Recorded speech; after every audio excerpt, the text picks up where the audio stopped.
السلام علیکم و رحمت الله و برکاته. دوستان محترم، ما مخلصان شما خواهش داریم که در فضیلت دعوت کمی سخن میگفتید و همین آیه سوره آل عمران 113 و ما میفهمانید که به خاطر چی پروردگار ما را کنتم خیر امتین، یعنی بهترین امت خان. التماس خواهش میکنیم که جواب انیق به ما بدهید. خدا نگهبانتان باشد. این برادرم الحال در بیرون این سوال بر ما دادن که این سوره آیتی که در آل عمران وجود دارد، اعوذ بالله من الشیطان الرجیم، کنتم خیر امتین اخرجت للناس تأمرون بالمعروف و تنهون عن المنکر. پروردگار گفت ای امت محمد، اشاره به سوی ما و شماست، شما بهترین امت هستید. ببینین از دوره های حضرت آدم تا خاتم میگوییم تا محمد صلی الله علیه و سلم که خدا داناست که چی مقدار پیغمبری آمده است که با بعضی حدیث های ضعیفه که تا 124,000 پیغمبر نامگیر می شود. در بین این قدر پیغمبری زیاد الله اشاره به امت محمد کرد، شما بهترین امت هستید. برای چی؟ و چی خاطر ما را پروردگار بهترین امت خواند؟ این امت ابراهیم بود، امت موسی بود، امت داوود بود و امت زکریا بود و این پیغمبرهای زیاد گذشتن، همش امت داشتن، همه اونا پیرو داشتن، لیکن الله ماها را بهترین امت گفتن به خاطر آن است که شما امر معروف و نهی از منکر دارین. یعنی شما همیشه که پند گوینده هستین، پند و نصیحت دارین، یکدیگرتون را دعوت میکنین، شما به این خاطر بهترین امت در پیشگاه خدا به حساب میروید.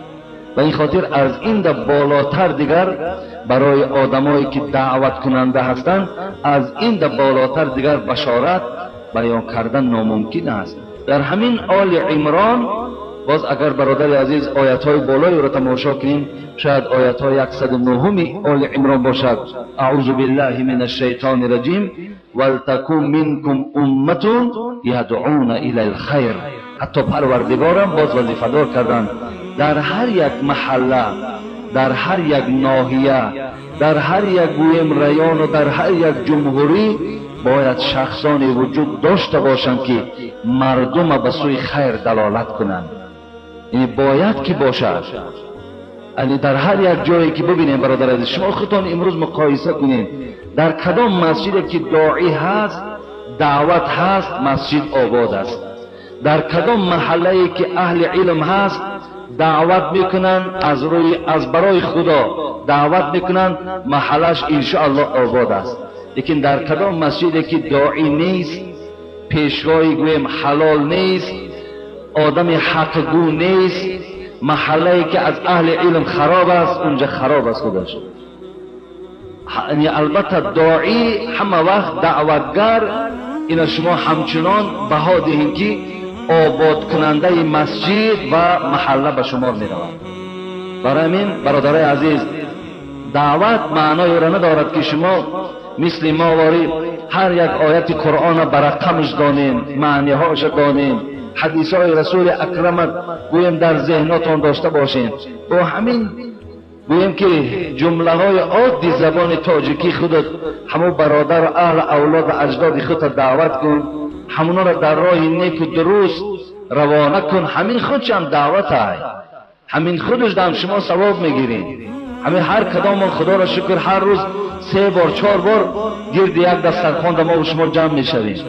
خب الحمدلله در خانه ها قریب 10 کس و تا از او کمتر و یا بیشتر اطراف دسترخوان جمع میشوند. همون یک آدم شو اگر تو دعوت کنی درست کنی، رسول اکرم صلی الله علیه و سلم به جانب حضرت علی چی گفتند؟ لأن یهدی الله بک رجلا واحد خیر لک من حمر النعام. ای علی گفتند قسم به نام پروردگار، اگر از دست تو یک انسان هدایت بیابد. هدایت چیست؟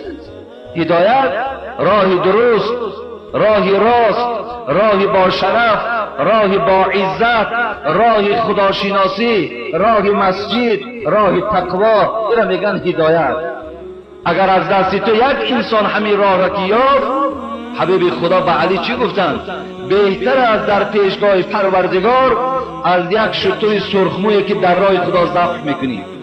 ببینین یک شتر سرخمو که در دوره رسول اکرم به 5000 و 10,000 دلار میرسید، از اون تو در راه خدا خیر کردن در یک انسان اگر از دعوتی تو هدایت یابد، تو در راه خدا یک شتر سرخمو را قربانی کردی.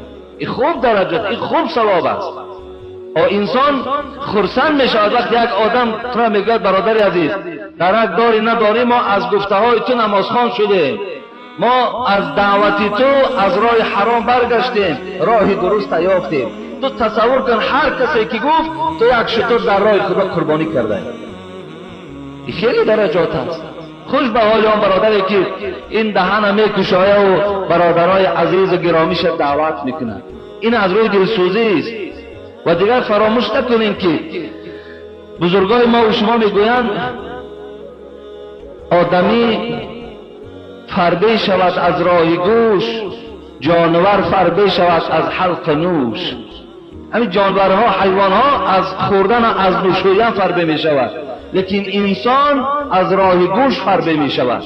از راه گوش فربه شدن در اسلام ما و شما شکم داشتن، گردن داشتن، خب گویم که روغنناک بودن انسان این خوب نیست. این پیغمبر خدا بسیار ناخوب گفتگی هستند.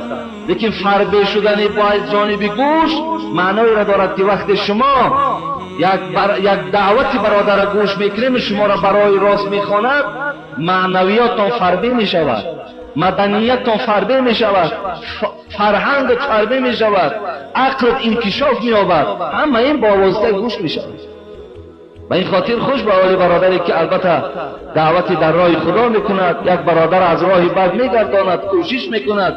شما فکر نکنید که هر کسی مسجد دارد و کسی منبر دارد و کسی نام امام خطیبی دارد دعوت در ذمه اوست. نه، همه شما باید که دعوتگر باشید.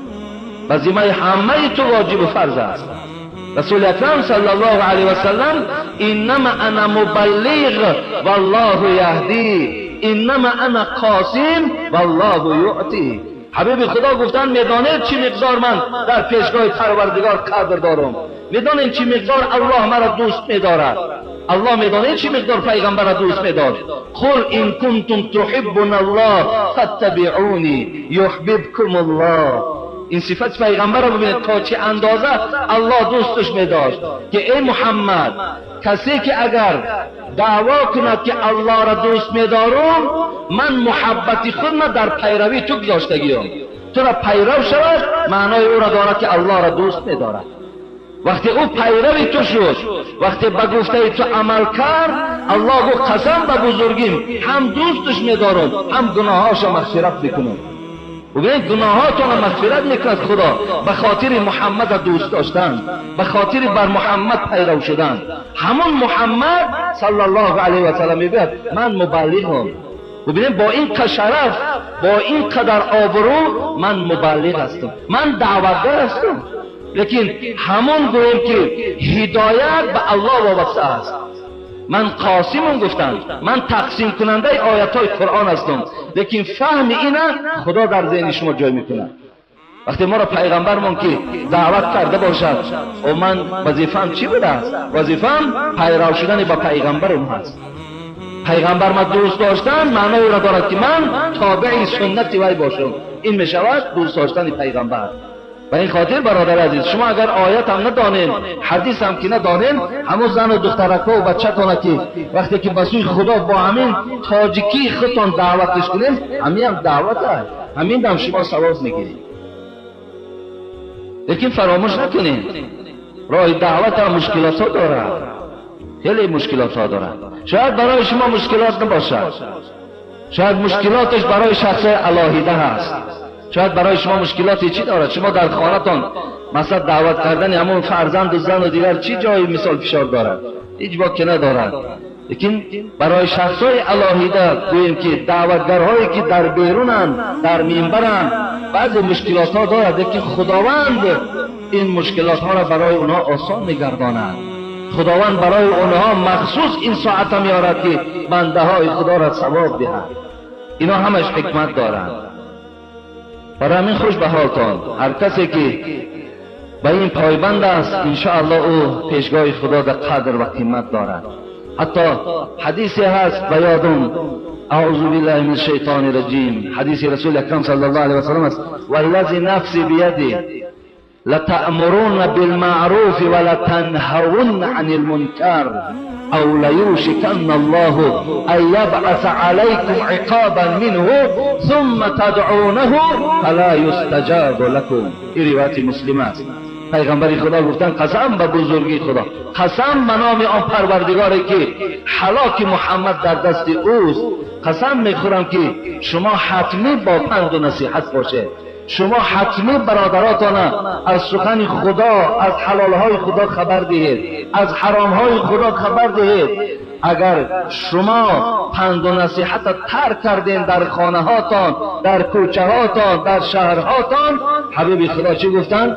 ببینید گفتن که او لیوشکن الله ان یبعث علیکم عقابا منه، از جانب پروردگار زود است که برای این وظیفه مقدس ترک کردن شما الله به سر شما عقاب میارد، الله به سر شما عذاب میارد. هر چنده که اگر دیگر الله را دعا هم که کنین دیگر دعاتان قبول نمیشود. برای من بسیار بسیار نیک میشود دعوتاتان کنین، برادراتان برای راست دعوت کنین، پیشگاه خدا به ثواب میگیرین. السلام علیکم اکای حاجی میرزا، من یک نفر خواهر اسلامی شما می باشم که من صاحب 4 فرزند می باشم. من را زندگی مجبور کرد و من در شهر دوشنبه در طربخانه کار میکنم، ولی آنجا شراب فروشی و بی نهایت ناخوب است. من در آنجا نماز خوانم ممکن است یا نه؟ و در آخر در حق من دعا کنید خداوند نگهبان شما باشد. خدا نگهدان دارد. خواهر عزیز، راستی بار در این خیل مکان کار کردن برای شما مادر، برای شما خواهر، راستی بار خیلی ناخوب است، زیرا طربخانه های امروز به همه ما معلوم است که چگونه شخص های گویم ناخوب وارد او می شود. در حالت مست و الست ممکن است که از اونها شما را لفت کوب کند، ممکن است که از اونها شما را دست درازی کند، ممکن است که از اونها گویم به عزت نفسی تو رسد.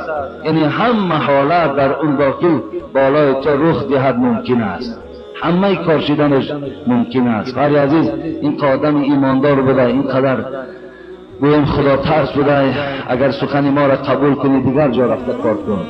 از این گونه مکانهای خیلی پلید و خیلی ناخوب دوری جوید، انشاءالله در پیشگاه خدا ثواب میگیرید. با بدان کم نشین که صحبت بعد. ببین خواهر عزیز، حسین واعظی کاشفی چی خوب زیبا بیان کرد: با بدان کم نشین که صحبت بعد گرچه پاکی تو را پلید کند. هرچی پاکی، هرچی خدا ترسی، لیکن مکان که مکانی پلیده، انسان ها که انسان های پلیدن، این حتمی در تو تأثیر میرساند و البته خواهی نخواهی عاقبت پلید میشوی. آفتابی برین بزرگ را پاره ابر ناپدید کند. حضرت گفتن آفتاب ببین چی روشنایی خوب دارد، چی زیبایی دارد، لیکن یک زمان که همون ابر سیاه که او را فرا میگیرد دنیا را تاریک میکند. یعنی همنشین با ابر که میشود، آفتاب خودش دیگر نورانیش گم میشود، دیگر چراغش گم میشود.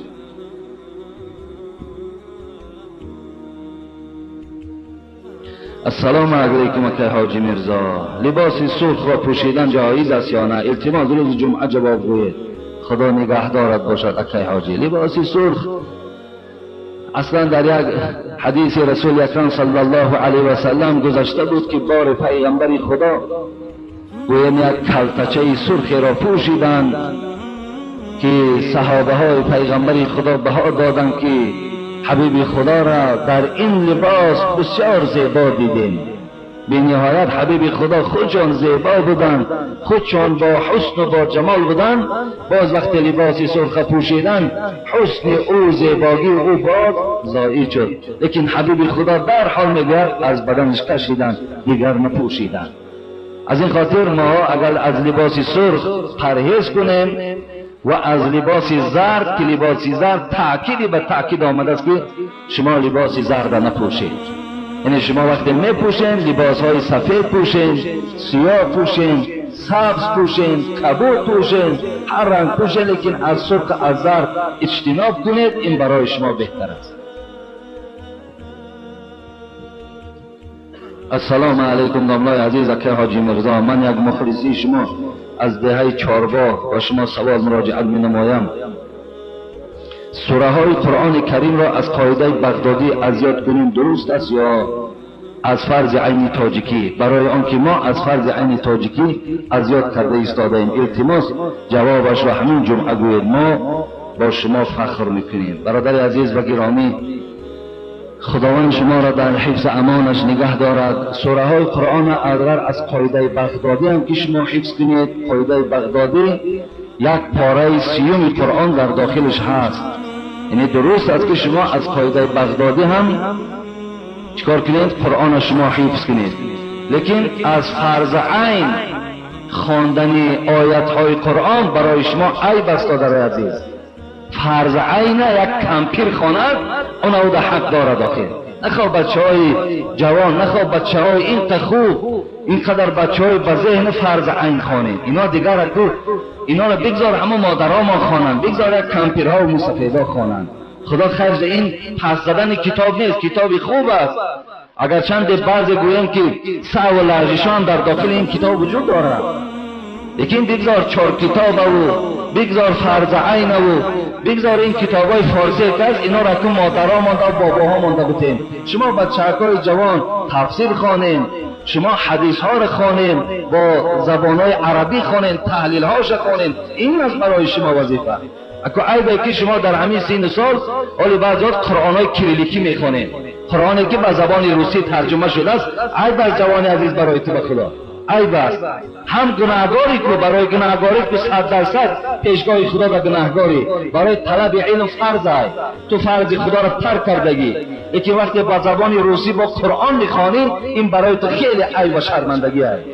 تو با زبان عربی خوان و چی مشکلات داری؟ برای همه کار دنیا وقتت هست، ساعتت هست. و بگیر یک کتابی همون قاعده بغدادی را انشاءالله در یک ماه خدا خواهد تو قرآن خوان میشوی. تو قرآن با زبان عربی بخوان، تو قرآن رفته تفسیر درس بگی، حدیث ها را بخوانید. اگه این کتاب ها را از فرض عین دیگر اینا را دیگر شما دلیل نیارید. اینا کتاب های خوبن، خدا رحمتشان کند، لیکن اینا با خودشان آدم های خاصه دارند. برای این دادر شما به اینهاش خوانین، انشاءالله این برای شما خوبتر و بهتر است.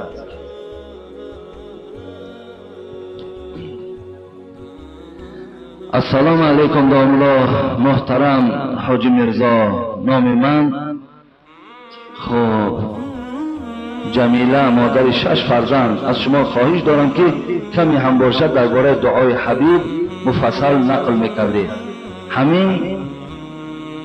همین دعا را در نماز خوانم یا بعد نماز؟ در دعا گرفتن خوانم، چی پاسخ میدهید؟ کمی هم باشد برای ما فهمونید. من این دعای حبیب نمیدانم چی دعا هست.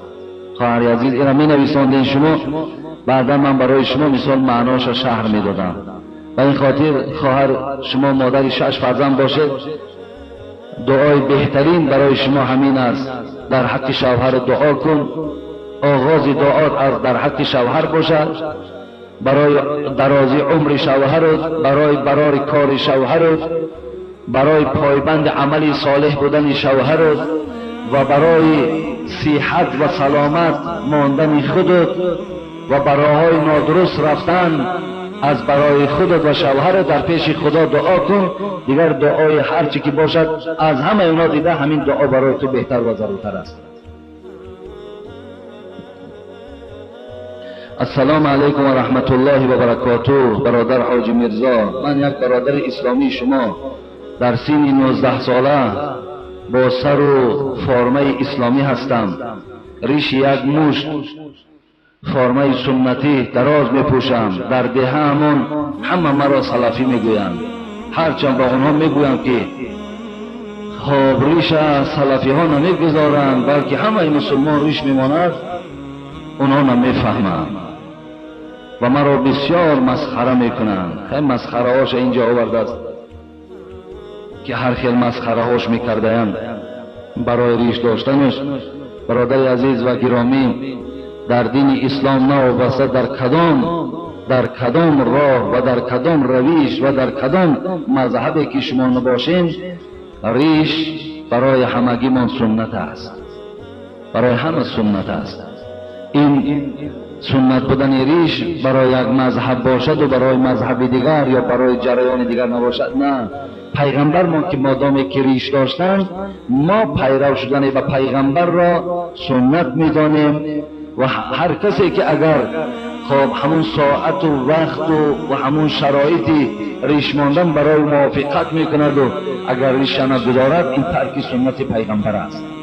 و این خاطر شما بعضی برادرای که ریش داشته باشین، برادرای عزیز، تنقید نکنین، مسخره نکنین، زیرا مسخره کردن سنت پیغمبر این عاقبتش کفر است. برادر عزیز، کفر.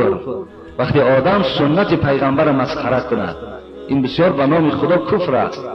این خندیدن به سنت پیغمبری خدا یا ریش او را تشبیه دادن بر یگان چیز دیگر، از این در بدبختی و کفر کلان نیست دیگر.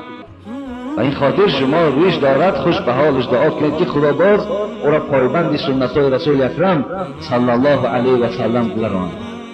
خب اینجا این برادر سلفی گفتن، ما روز سه‌شنبه در همین حکومت سمینار بود، در حضور مفتی جمهوری آمده بودند، نماینده های دستگاه پرزیدنت آمده بودند، معاون های رئیس ولایت آمده بودند، مثلا خیلی مهمان های زیاد بودند، تمام امام خطیب های 5 وقته و جامع اشتراک داشته بودند. موضوع دو چی بود، یکی خب مسئله تنظیم بود، مسئله همین قانون هایی که نسبت تنظیم برآمده بود، و دیگر تازه نگه داشتن مذهب بود. خب این دو مسئله اونجا گویم که پیشنهاد تمام اهل علم شد، بعضی برآمدها هم شدند. مقصد البته ما نیت برآمد هم نداشتیم، لیکن با خواهش خود همون تالار که حاجی میرزا هم برآمد کند، بعدا ما هم همونجا یک چند سخنی که داشتیم و گفتنی بودیم در بالای منبر در بین مردم رسانیدیم. راستی برادر عزیز، مسئله آن قانون و قانونهایی که در باب تنظیم بود، انشاءالله من باوری دارم همگی ما دستگیری میکنیم، زیرا دستگیری این قاعده و قانون دستگیری قرآن و حدیث است. اینا از قرآن و حدیث هر چیزی که در داخل این قانون ها بود، چه از 3 بیگه و چه از 7 و چه از 40 و چه از دوشنبه و پنجشنبه و جمعه و دیگر خیر احسان هایی که گویم مردم ما میکردن، که این نه به مذهب مان، نه بیرون از مذهب مان، نه در کتاب های مذهبی مان، یگان گویم دلیل های نداریم، حجت نداریم برای انجام دادن این. ماها این البته 100% دستگیری میکنیم. اگرچه بعضی برادرها امروز پنجشنبهگی میکنن، بعضی برادرها امروز 3 بیگه میکنن، 7 میکنن، اگر همین را به خاطر ثواب کنی، این ثواب ندارد برادر عزیز. این من از همین منبر به نام خدا برای تو گویم که هم برآمد باشد اهل علم مرحمت، به نام خدا هر یک دقیقه من تیارم که دلیل ها و حجتاتون را گوش کنم، لیکن 100% من هم دست ما بالا میکنیم، یک حجت نمیآوید، یک دلیل وجود ندارد که تو وقتی که دستی بر همین معرکه ها میزنم. من این مسئله را که بسیار گفته بودم، خیلی بر وقتم میگفتم و باز انشاءالله در همین عقیدم استوارم که اینا از ما نیست. برادر عزیز و گرامی، اگر برای تو مفصلتر، اگر تو عربی خوان نباشی، همین فتاوای محمودی که خدای نظر به نام استادش گذاشته است از دارالعلوم زاهدان 4 جلد است، مرحمت 4م جلد هم را تماشا کن، مشاهده کن. برای همین نانهایی که من گفتم، چی سرتخته و چی 3 بیگه و چی 7 و چی جمعگی، کو بین همون مولویات در حق تو چی گفتند؟ خود سخن مولویای زاهدانند، همونا را گوش کنین. یکی نگویین که من مثال سخن خود حاجی میرزا است، نه، سخن همونا را گوش کنید. شما اگر منبع العلوم محمد عمر سربازی داشته باشین و هم فارسی است، او را تماشا کنید. اونم حضرت پیروی مذهب ما بود، اونم مرشد بودند، اونم به خودش خیلی مریدای زیاد دارند، لیکن حقیقت در کتاباشون بیان کردند. شما میتونید تمام کتاب‌های مذهبی ما رو ببینید، همگیش در اینها در بها ندادند. برادر عزیز، شما ترک سازین. به نام خدا این غمخواری از جانب رئیس جمهور بود. به نام الله، به الله قسم، من از جناب عالی بگیم اونقدر خرسند شدم که این مسئله را که در بین مردم پرتاف کمک برای شماست. به خدا بلند برداشتن سطح زندگی شما است، برای کیسه های شما سوم دیدن است. این در یک ما ببین 4 تا پنجشنبگی میکردیم. آخر من خودم وقتی تنقید میکنم شاید شما را سخت رسد، الان که از همه راحت کلام من میکردم. و من در پنجشنبگی میرفتم، من در بر بالا بودم، بهترین طبق در پیش من بود. خواست نخواست مثال باز چند سوم دیگه در کیسه من میداد. ببین همه شرایط برای ما آماده بود، لیکن از برای خدا همین به نام خدا و گوش شما میرسونم. نادرست است، غلط است، نکنید دادر عزیز، گناهگار میشین، گناهگار میشین. باز میگویم شما خیر احسان کنید. خیر احسان من نکرده است، خدا خیر احسان من نکرده است. خیر احسان بر روح مرده هامون میرسد. این عقیده اهل سنت و الجماعه، این عقیده امام جعفر طحاوی خدا رحمتش کنه، خودش مذهب ابو حنیفه را پیرو است. میرسه خیر احسان من بر روح مرده ها، نه به معین کردن روز معین نکنین، هر ساعت خیر کنین، هر روز خیر کنین. لیکن شما مخصوص روز پنجشنبه را و روز هفته و روز چیله برای خودتان اعلان نکنین. حتی همین 40 سالشه به چی خاطر ماندن؟ به خاطر که شما شاید یگان غوغا و شاید یگان گوییم که باز زبان درازی کنین و ایلا همینشان در اسلام نبود.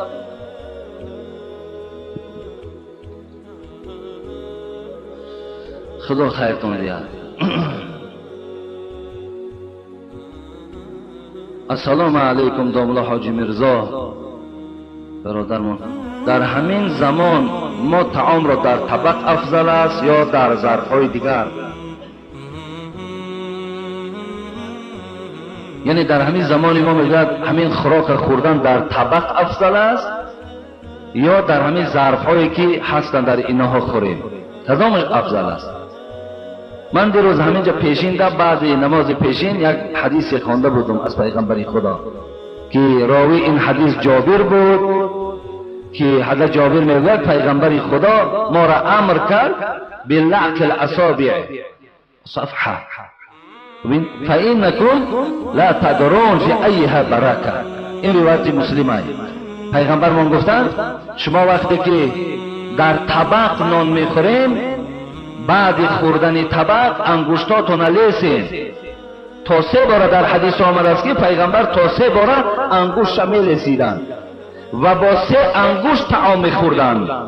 طعام خوردن پیغمبر با 3 انگشت بود و 3 بار بعد خوراک انگشتاش میلیسیدند.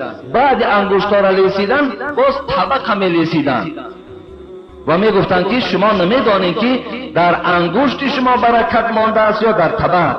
به این خاطر هر دو اونها را لیسیده کنین، تازه کنین. لیکن من دیروز سببهاش بیان کردم و شرطهاش گذاشتم که ما در حالت در طبق خوردن افضل است که دستهای همه ما و شما تازه باشد. برادر عزیز و گرامی، من دیروز مثال آوردم که همین دستهای من همین روز دراز گویم که کتاب میخوانیم، ماشین سوار میشویم یا یگان بعضی میده یگان کارهایی که داشته باشیم نه اونقدر کار زیاد میکند، لیکن وقتی به صابون میشویی همین دستهایی که آلی در یگان کاری گویم که وزنین زدگی نیست اونقدر گویم سیاه و میریزد که میگوی که باور کنید یگان کاری خیلی وزنین انجام داده باشید. دستهای تازه که چیزی ندارد. به این خاطر ما گفتیم که برادر عزیز و گرامی در یک روز حد اقل 1 بار به صابون شوین دستاتونه. حد اقل اگر که خوش به حالت تو در هر بار طعام خوری به صابون شوی تو خوش به حالت تو بهترینی بنده خدا هستی، لیکن حد اقل 1 روز 1 بار به صابون شوین ان شاء الله این برای شما خوبی میارد. و طبقهایی که شما میخورین باید دستهای همه ناخونها گرفتگی باشد، در دستهای برادران چرک نباشد تا وقتی که خوردیم مقصد طبیعت یکدیگرمان از یکدیگرمان خیره نشود. دستاتون تازه باشد، ناخوناتون گرفتگی باشد، بعدا یک جای طعام خوریم در طبق، این افضل و بالاتر است. ولیکن امروزا رو ببینید در بسیاری خانه‌ها طبق‌های میارن که بند زدگیان، بند و آهن بند زدگیان. همو آهن خودش او درد داخل، او آهن خودش زنگ میزنه، او بخوای اما آهن حالی کمتر اگر شما اهمیت دین همونا پر از چرکن، اما را نمیشوند. خیلی زنهای در کار که با شاطه بگیرن و صابون بگیرن و بخ به بخی آهن را تازه کنند، همو در اون پوری چرکای با خوراکی مثال گویم که گرمه که میریزنش همه همو چرک و هرچی در همون با در اون طبقه میدراید. برای همین شما همو طبقهایی که بندزدگی باشن در اونا نخورین که او کراهیت دارد، خوردن در اون مکروه است، اجازت نیست. و دستاتون اهمیت دهین، تازگیتون اهمیت دهین، انشاءالله طبق افضل. لیکن بینیم که دستان خوبن، خب طبقهای بندزدگی در او حالت ما ظرفهای چینی دا میگذاریم، اینش برای ما افضلتر و بهتر است. و دیگر چیزی که یک بار قید کرده بودم باز میگویم، در مسئله همین دستمال گذاشتن پلاتینسا میگه، یک بار گفته بودیم خیلی جا میرفتیم خدا را شکر برای سر هر یک آدم یک پلاتینسا می آوردن. حاضر با هم کشیده است، با همون دست آگیری در یک 100 کس 200 نفر با یک پلاتینسا است. اگه خدا داد است دولت داری، سهولت داری، آخی تو پول صرف کردی، خیر احسان میکنی، او خگپی نیست که هم یک پلاتینسا از 50 درم و یک سامان های 100 دانش بخر، آخی 200 دانش بخر، برای تو پولدار چه آخی 200 دانه خریدن پلاتینسا؟ بیار در پیش هر آدم یک تا دو تا پرتوفتم بگیر، اینش درسته، اینش هم اهمیت بتین بچه ها. ولی بینیم بعضی همون یک پلاتینسا در همون دسترخانه یک تاش بینیش تازه میکنه، یک تاش چشماش تازه میکنه، یک تاش دهنش تازه میکنه، یک تاش تای کش تازه میکنه، همون دسترخانه پرتو هم اون دست میشه. برای همین هر یک آدم در یک تای پرتونی چی زلالی نداره، همو هم خیره.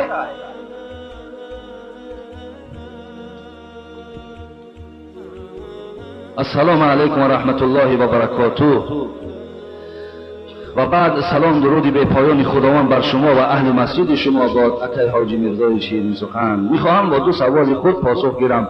میگویند که در بین نماز عصر و شام نماز خواندن، طعام خوردن و دیگر عملها را به انجام رسانیدن گناه است. آیا این یگان حقیقت و یگان دلیل در این باره هست؟ بله برادر عزیز، در بین عصر و شام خوردن طعام، نوشیدن باکی ندارد. شما خورین، شما هرچی می نوشین نوشیدن بگیرین، یگان ضرر و زیان ندارد. لیکن نماز خواندن در مذهب امام ابو حنیفه رحمت الله علیه در کتاب‌های فقهیش می‌آورد که فقط خواندن نمازهای نفل بین عصر و شام کراهیت دارد. حتی نماز قضا را در شرح الوقایه که شرح مختصر است، یعنی نمازهای قضا را خواندن بین عصر و شام درست است. بین عصر و شام قضا هم که خوانند درست می شود، یا نماز جنازه باشد درست می شود، یا سجده تلاوت باشد درست می شود، اینا درست است. فقط نافله را خواندن، اینا شکر وضو می خوانیم، تحیه مسجد می خوانیم، یا مثال یگان دو رکعت در حق پدرامون می خوانیم، اینا حکم نافله را دارند. همینا را بین عصر و شام در کتاب‌های فقه حنفی کراهیت شده آمده است. دوم حضرت معاویه کی بود که بودن او را با ما گفته می‌دادید، بسیار خوب میشد. با احترام زیاد یک نفر مخلص شما از شهر دوشنبه، حضرت معاویه این صحابه جلیل القدر و صحابه گرامی پیغمبر خدا بودند. معاویه خدا رحمت و مغفرت چون کند، وظیفه ما این است که در حق صحابه های پیغمبر خدا همیشه رحمت گوینده باشیم، درود گوینده باشیم، همیشه از خدا دعا کنیم که ما را خدا پیروی معاویه، پیروی اصحاب رسول اکرم گرداند. اینا خدمتگارهای رسول اکرم بودند. حبیب خدا در حق اینا دعاهای خیر میکرد. معاویه پشتیبان رسول اکرم صلی الله علیه و سلم، پشتیبان قرآن بودند. اینا بسیار در محاربه های زیاد اشتراک داشتند، بسیار جنگاور خوب بودند، بسیار نقشه های ضد کافر بسیار حضرت معاویه تحریزی میکرد. و از همه بالاتر معاویه این کاتب وحی بود. یعنی ببینید سخنهایی که جبرائیل از نزد خدا می آورد حضرت معاویه می نویساند و نزد رسول اکرم صلی الله علیه و سلم می خواند. این از معاویه. السلام علیکم داملا، با این سوال ها جواب دهید. بچه های مسلمان به روسیه می روند، در آنجا گوشت گاو، گوسفند و دیگر حیوانات های حلال از بازار یا مگزین ها خریده خوردن درست است یا نه؟ حال آنکه روزها اونها را ذبح میکنند. درست هم برادر عزیز و گرامی، یعنی گوشت های مرغ، گوشت های گوسفند، گوشت های گاوی که در روسیه وجود دارد، بچه های ما وقت خریده میارن برای شما درست از خوردن اونا. اینا در آیات قرآن، نص قرآنی هم دلالت بر این میکند که یعنی طعام اهل کتاب، اونا اهل کتابند، طعام اهل کتاب برای ما حلال است، طعام های ما برای اهل کتاب حلال هستند. یعنی اونا طعام های ما را خورن حلال، ما طعام های اونها را خوریم حلال است، بغیر همون حیوان هایی را که خدا حرام گفته است. همون بغیر اونا دیگراش اگر ما استفاده بریم درست است. اگر چند ساله روزه کفارت داشته باشی و 2 ماه روزه گرفتن کفارت همه روزه ها کفارت شده کفایت می شود یا نه؟ هر یک رمضان را که شما قصداً شکستین، جورتکاری کردین، ناپسندی کردین، از خدا نترسیدین، در هر یک گویم کفارت هر یک سال در هر یک روز او شما باید 61 روز روزه گیرید. با یک 61 روز روزه گرفتن یک روز همون گویم شکستگی شما چی می شود؟ برطرف می شود. اگر شما قصداً شکسته باشید با یک تشنه بلکه چند باره که شکسته باشی هر بارش در 61 روز روزه میگیری. سوم، بعد از سنت بامداد به یگان که سخن گفتند سنت را باطل میکند یا نمیکند؟ اگر سنت بامداد و بهترینش در خانه ها ما میخوانیم، بعد از آن قدم زنان طبق سنت ذکر گفته به مسجد میآییم و در مسجد نماز جماعت، نماز فرض با همراه امام جماعت میکنیم. اگرچه در بین سخن هم که گوییم اینجا در کراهیت دارد، ولی انسان شاید که گناهگار شود به خاطر که بین سنت و فرض پیغمبر سخن دنیا نبود، فقط ذکر میکردن. لیکن سنت اثر خواندنش در فتاوای خلاصه اجازه دادن که وقتی شما سنت خواندین بعد گپ زدین باز اثر سنت اعاده کنین. لیکن گفته است در این سخن خودم دلیل ندارم، گفته است حجت ندارم. به این خاطر که خیلی دلیل که نداشته باشد، حجت نداشته باشد، ما سنت اثر اعاده نمیکنیم. بهتر شمین است که شما گپ نزنید، فقط ذکر کنید، این بهتر است. خب یا نماز افضل است یا تلاوت قرآن؟ البته نماز افضل است، از تلاوت قرآن دیدن نماز افضل تر است. خب اینجا در حق قاری فرقان جان گفته است دعا کنید که این جیانی من است و از نایه واسه گفته است جای اول اشغال کردن خداوند. باز این قاری فرقان جان هم خدا ذهنش زکی و فهمش خداوند کامل گرداند. آمین یا رب العالمین. گناه داریم و ما از تو پناه می طلبیم، تو کریمی زی تو ما لطف و کرم می طلبیم، تو جباری، تو رحیمی، تو ستاری و رزاق، لطف فرما، تو به ما از تو ایمان می طلبیم. محترم داملا، از شما خواهش میکردیم که در حق ملاهایی که از آن را میشنوند لیکن خانه هاشون همگی تا مسجد 2 متر فرق میکند، لیکن نمی آیند چه گفتنی هستیم. خود هم ملا را سوال کن، ملا که باشد خودش انشاءالله میداند که به آمدن مسجد چی گناه هست، خودش میدونه. همون ملا را پرسید، ملا جوابش میگوید. اگر خودش معلوم است دیگر وقتی که به مسجد که نیامد مرتکب چی گناه شده است در پیشگاه خدا و خودش نقض میداند، جوابش از خودش گیریم بهتر است. اگر یگان جوابی دلیل دار دیگر کرد بعد نویسیم، بعد من جوابش میگردونم. خب السلام علیکم داملای عزیز. اول از داملا پرسه چی میگوید برای نآمدن مسجد، بعد دلیلش برای ما پیشنهاد کنید. السلام علیکم داملای عزیز، از شما خواهش میکنیم درباره سر لوچ نماز خواندن روشنی اندازید، زیرا در این باره ما با چند امام‌های مسجد شهر مراجعت کردیم ولی فکر و عقیده های آنها مختلف بود. شما چی گفتنی دارید؟ ما از شهر دوشنبه هستیم. ای خدا شما را نگه داره. عصر 21 ای عصر 21 عصری که خیلی ترقیات در اوج عالی. روز تماشا کردم، ما ایرانیوس بسیار نگاه میکنم، در ایرانیوس نگاه کردم که در یابانیا روز زمین را در یک توی سوالم داده بودن، همی کلابده جواب گفته بودم، باز میگم برای که خیلی شما نشونیدین.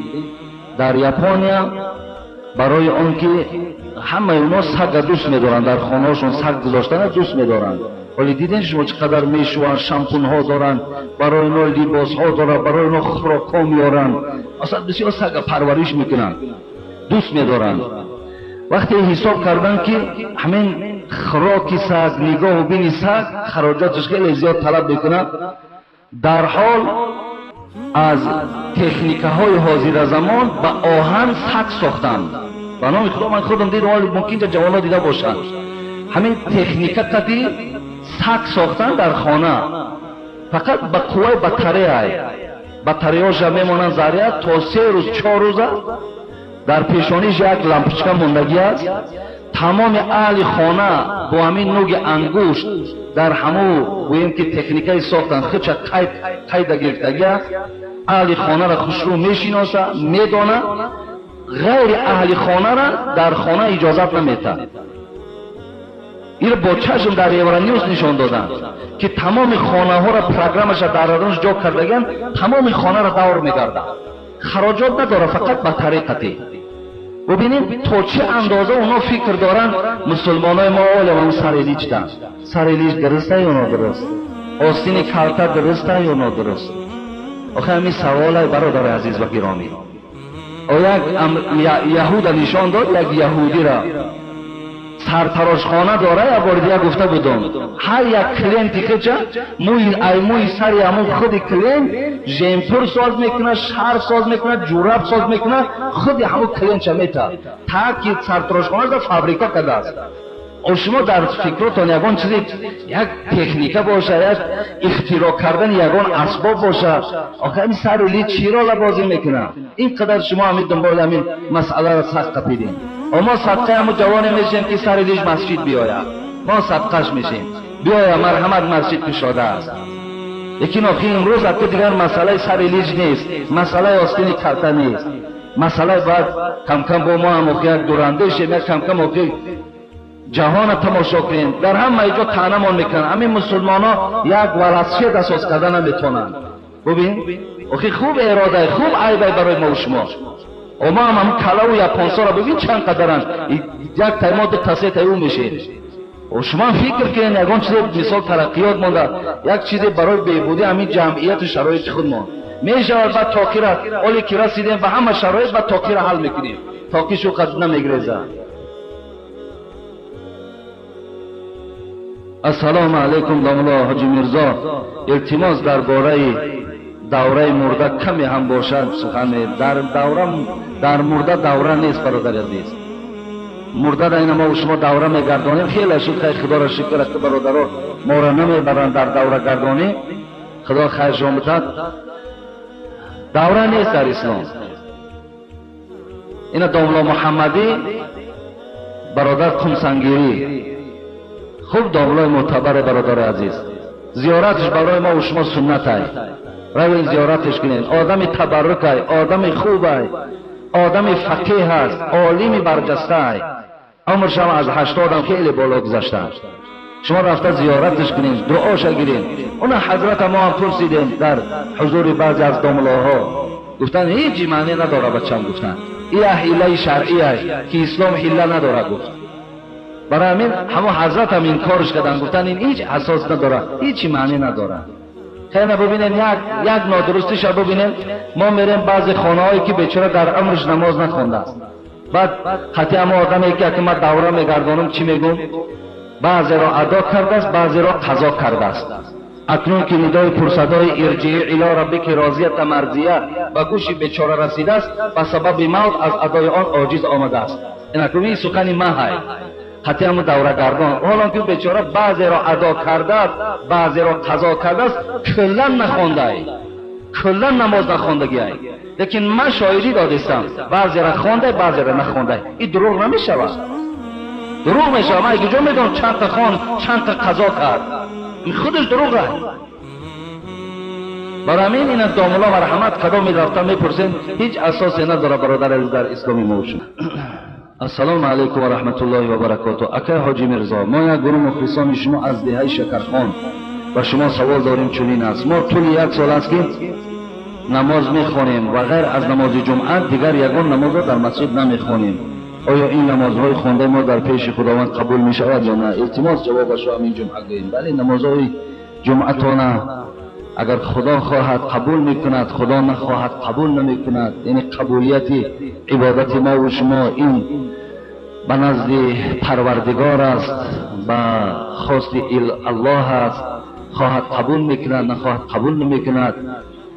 لیکن اکم شما یک جمعه را خوانین در مسجدتان و دیگر نمازها را نخوانین، این ترک نماز 5 وقته، ترک نمازهای 5 وقته، در ترک نماز جماعت شما همگیتان در پیشگاه خدا گناهگار میشید.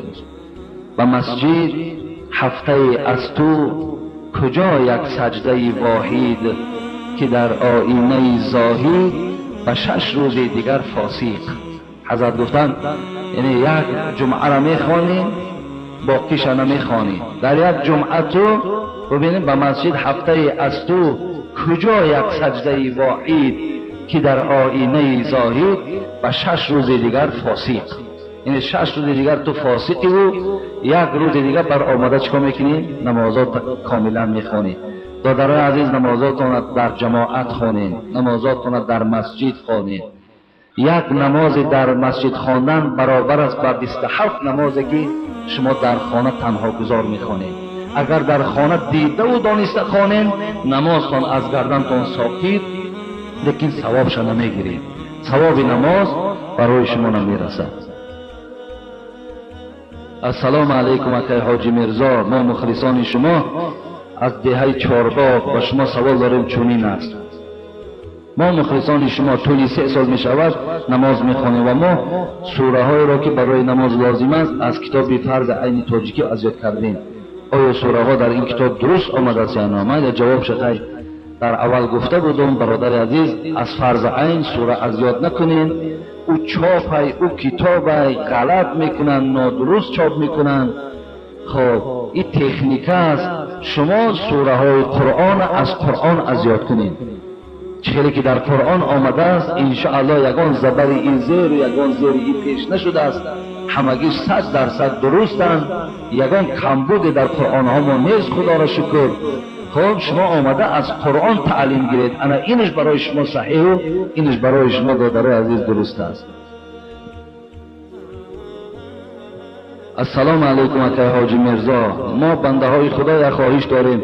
یگان جمعه درباره عالم جین و عجینه با ما صحبت میکردید. خدا نگهبانتان باشد. انشاءالله من گفته بودم که این موضوع را که برای شما انشاءالله جوابش میگردانم. موضوع درباره جین و عالم جین 3 موضوع داریم. یکی موضوع دعوت باید چگونه باشد، مثلا در منبرها عالم ها چگونه باید دعوت کنند، طرز دعوت باید چگونه باشد، چگونه جمله ها و چگونه صحبت ها را از منبرها کردن در کار. خب یعنی طریقی گویم منهج رسول اکرم، خب طریق دعوتش چگونه دعوت کرده بودند. و دیگر در باب قیام لیل از ما بسیار صحبت و سخت طلب کردگی هم که اولین صحبت ما در باب قیام لیل می شود. شب زنده‌داری چی فضیلت دارد من برای شما بیان میکنم، بعدش صحبت های امر معروف می شود، بعدش انشاءالله درباره عالم جین من برای شما صحبت میکنم. خب انشاءالله وقتم تمام شد. باقی سوال هایی که هستند من برای شما خدا خواهد جمعه آینده جواب میگردانم. اینجا یک برادر از ما بسیار درخواست کرده بود یک سوال جواب گوید، در رفت این سوال ها نیافتیم دیگر. یک جمعه آینده خدا خواهد اولین جواب از سوال اون می شود. الحال در حق برادرایی که در این مسجد خیر احسان ها کردن دعا میکنیم. یک برادر از کوهدامن از شور گفتگی اینجا خیر احسان کرده است، در حق دعا کنید گفته است. یک برادر از سناتوریا دعا خواستند، یک برادر دعا خواستند به نام سراج الدین، یک برادر دیگر که مادرش نو از دنیا گذشتند دعا خواستند و الحال حاجی بابا منجر 50 سومان از نام کدام شخصی آوردند که در حقم گفته است دعا کنید خدای مهربان همه این خیر احسان های شدگی را به درگاهت قبول بگردانی و آن آرزو و امیدهایی که در دل دارند خدایا با فضل و کرم خودت حاصل بگردانی و تا جمعه آینده خدا این جمعیت ما را صحت و سلامت نگهدار. آمین یا رب العالمین.